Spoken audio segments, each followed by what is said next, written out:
Friends, welcome to Indian masala சமையல் channel.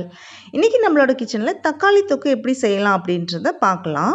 இன்றைக்கி நம்ம பண்ண போகிற இந்த தக்காளி தொக்கை ஒரு 2 மாதம் வரைக்கும் வெளியில் வச்சு நம்ம யூஸ் பண்ணலாம். ஃப்ரிட்ஜில் வச்சிங்கன்னா ஒரு 6 மந்த்ஸ் வரைக்கும் கூட நம்ம வச்சுக்கலாம், இது கெட்டு போகாது. இப்போ இந்த தக்காளி தொக்கு இட்லி, தோசை, சப்பாத்தி, பூரி, ஆப்பம் எல்லாத்துக்குமே தொட்டு சாப்பிட்லாம். ஒயிட் ரைஸில் பிசைஞ்சு சாப்பிட்லாம். எல்லா டைப் ஆஃப் ரைஸ் வெரைட்டிஸ்க்கும் இது பர்ஃபெக்டான சைட் டிஷ்ஷாக இருக்கும். இப்போ இந்த தொக்கு பண்ணுறதுக்காக நான் 1 கிலோ நாட்டு தக்காளி எடுத்து வச்சுருக்கேன். இதை நல்லா கழுவிட்டு ஒரு துணி வச்சு ஃபுல்லாக ஈரம் இல்லாமல் தொடச்சிட்டு ஃபேனில் காய வச்சிடலாம். ஏன்னா இது ரொம்ப நாள் நம்ம வச்சு யூஸ் பண்ண போகிறதுனால தண்ணி எங்கேயுமே இல்லாத அளவுக்கு பார்த்துக்கோங்க. அந்த மாதிரி பண்ணிவிட்டு நீங்கள் இந்த சைஸஸில் நம்ம கட் பண்ணி எடுத்துக்கலாம். ரொம்ப பொடியாக நறுக்க வேண்டிய அவசியம் கிடையாது, ஏன்னா இது அப்படியே நம்ம வேக விட போகிறோம். இப்போ இந்த தக்காளி நறுக்கி வச்சுருக்கிறது இருக்கட்டும். இதுக்கு தேவையான புளி எடுத்துக்கலாம். இப்போ மெஷரிங் கப்பில் பார்த்தீங்கன்னா 1/2 கப்பு இருக்குது. அந்த கப்பில் 1 கப் அளவுக்கு நான் புளி எடுத்திருக்கேன். இங்கே பாருங்கள், இந்த அளவுக்கு நான் சின்னதாக கட் பண்ணி வச்சுருக்கேன். இதில் இருக்க ஓடு, கொட்டை, நார் எல்லாத்தையும் ரிமூவ் பண்ணிவிட்டு நல்லா க்ளீன் பண்ணிவிட்டு நான் எடுத்து வச்சுருக்கேன். அது ரெடியாக இருக்கட்டும். அடுத்தது ஒரு பேன் எடுத்து அடுப்பில் வச்சு அதே மெஷரிங் கப்பில் 1 கப்பு நல்லெண்ணெய் சேர்த்துக்கலாம். இந்த டிஷ்க்கு நம்ம நல்லெண்ணெய் யூஸ் பண்ணால் ரொம்ப டேஸ்ட்டாகவும் இருக்கும், சீக்கிரம் கெட்டும் போகாது. அடுத்தது இதோடு நம்ம நறுக்கி வச்சுருக்க தக்காளி பழம், புளி எல்லாத்தையும் ஒன்றா சேர்ந்து நல்லா வணக்கி விட்டு அப்படியே வேக விட்டுடலாம். இது மூடி எதுவும் போடக்கூடாது, அப்படியே திறந்து வச்சு தான் வேக விடணும்.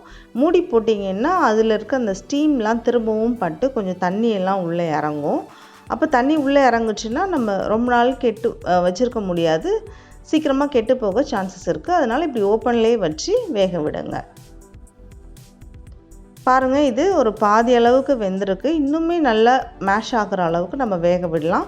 இடையில அடி எதுவும் பிடிச்சிடாத அளவுக்கு நீங்கள் கிளறி விட்டு அப்படியே அதை வேக விடுங்க.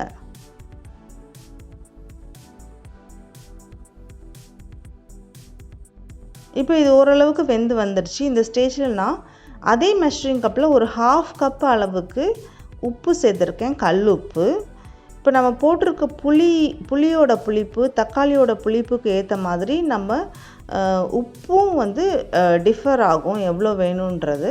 அதனால நம்ம இப்போ பாதி அளவு சேர்த்துட்டு கடைசியாக நம்ம செக் பண்ணி பார்த்து உப்பு நம்ம சேர்த்துக்கலாம். இப்போ இந்த தொக்கு பாருங்கள், புளி, தக்காளி எல்லாமே நல்லா வெந்துருச்சு. இதை நம்ம அரைச்சி எடுக்க போகிறோம். அதுக்காக இதை ஆற விட்டுடலாம் அப்படியே கம்ப்ளீட்டாக. இதுக்கப்புறம் இதுக்கு தேவையான தாளிப்புலாம் நம்ம பண்ணலாம். இப்போ அடுத்தது நான் ஒரு பேன் எடுத்து அடுப்பில் வச்சு 1 ஸ்பூன் அளவுக்கு கடுகு சேர்த்துருக்கேன், 1 ஸ்பூன் வெந்தயம். இப்போ இது ரெண்டையும் நல்லா நம்ம வறுத்து எடுத்துக்கலாம். கடுகு நல்லா பொரியணும். அதே மாதிரி வெந்தயம் பார்த்திங்கன்னா நல்லா ஒரு கோல்டன் ப்ரௌன் கலர் வர அளவுக்கு நம்ம நல்லாவே வறுத்து எடுத்துக்கணும். வெந்தயமும் கடுகும் சப்போஸ் சரியாக பொரியாமல் எடுத்துட்டோம் அப்படின்னா கொஞ்சம் லைட்டாக இந்த டிஷ் கசப்பாயிடும். அதனால் நல்லாவே அதை வறுத்து எடுத்துக்கோங்க. இங்கே பாருங்கள், இந்த அளவுக்கு நல்லா கோல்டன் ப்ரௌன் கலர் வர அளவுக்கு நீங்கள் நல்லா வறுத்து எடுத்துக்கோங்க. இப்போ இதை நல்லா ஆற விட்டு ஒரு சின்ன மிக்ஸி ஜாரில் போட்டு நம்ம பவுடராக அரைச்சி எடுத்துகிட்டு வந்துடலாம்.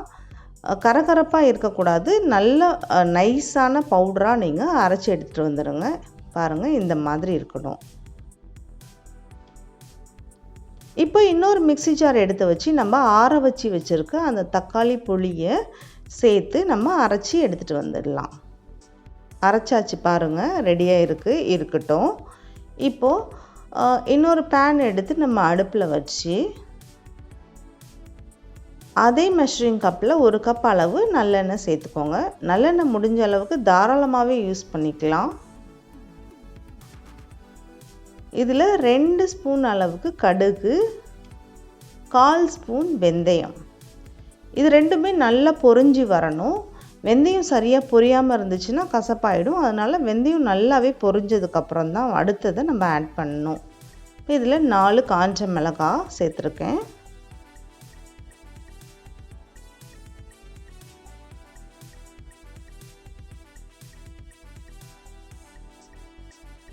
இது கூட ஒரு கட்டி பூண்டு எடுத்து உரிச்சிட்டு 1-2 தட்டி எடுத்துகிட்டு வந்திருக்கேன். அதையும் இதுக்குள்ளே நம்ம சேர்த்துக்கலாம்.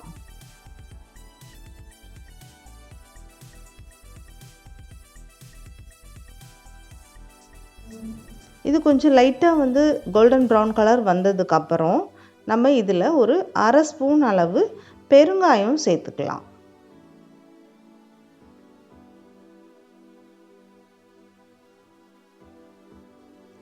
இப்போது மெஷரிங் கப்பில் அதே மெஷரிங் கப்பில் ஒரு கப் அளவுக்கு மிளகாய் தூள் எடுத்து அதையும் இந்த எண்ணெயிலே சேர்த்துக்கோங்க.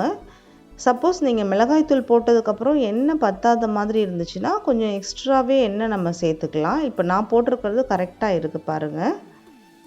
இப்போ இதை நல்லா வந்து ஒரு 1 to 2 நிமிஷம் அளவுக்கு நம்ம இதை எண்ணெயிலேயே இந்த மிளகாய் தூளை நல்லா வணக்கிக்கலாம்.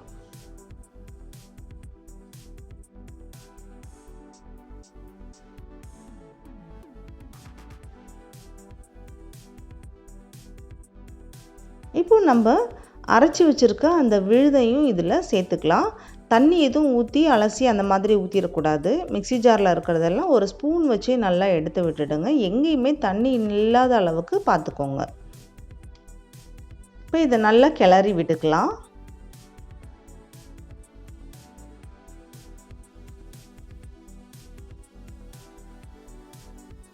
ஒரு 5 நிமிஷம் இதை அப்படியே வந்து அடுப்பில் வச்சு கொதிக்க விடுங்க. இடையில கிளறி விடுங்க. இதில் 1/2 ஸ்பூன் மஞ்சள் தூளும் நான் சேர்த்துருக்கேன். அடி எதுவும் பிடிச்சிடாத அளவுக்கு நம்ம கிளறி கொடுத்து ஒரு 5 மினிட்ஸ் அளவுக்கு இதை நல்லா வந்து கொதிக்க விட்டுக்கலாம்.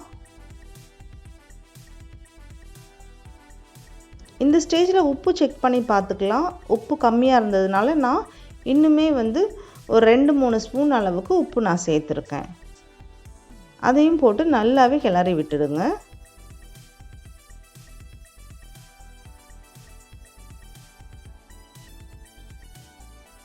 இப்போ நம்ம அரைச்சி வச்சுருக்க அந்த கடுகு வெந்தயம் பவுடர் அதை வந்து இதில் சேர்த்து கிளறி விட்டுக்கலாம். இப்போ இந்த பொடி போட்டதுக்கப்புறமா ஒரு 1 to 2 நிமிஷம் மட்டும் அடுப்பில் இருக்கட்டும். ஒரு 2 நிமிஷத்துக்கு மேலே அடுப்பை ஆஃப் பண்ணிடலாம். அதுக்கு மேலே அடுப்பை ஆனில் வச்சுருக்க வேண்டாம். இந்த பொடி போட்டதுக்கப்புறம் ரொம்ப நேரம் அது சூடாக இருந்துச்சுன்னா கொஞ்சம் கசப்பு டேஸ்ட்டு வர்றதுக்கு ஒரு சான்ஸ் இருக்குது.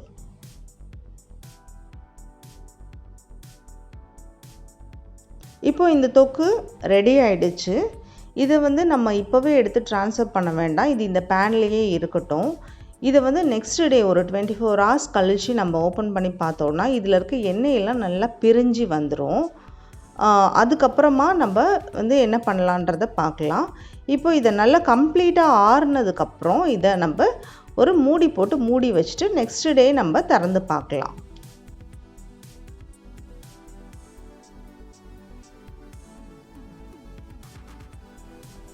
பாருங்கள் 24 hours ஆயிடுச்சு. நான் இப்போ நெக்ஸ்ட் டே ஆயிடுச்சு. இப்போ திறந்து காட்டுறேன் பாருங்கள். எவ்வளோ சூப்பராக இதில் இருக்க எண்ணெயெல்லாம் வெளியில் வந்திருக்கு பாருங்கள்.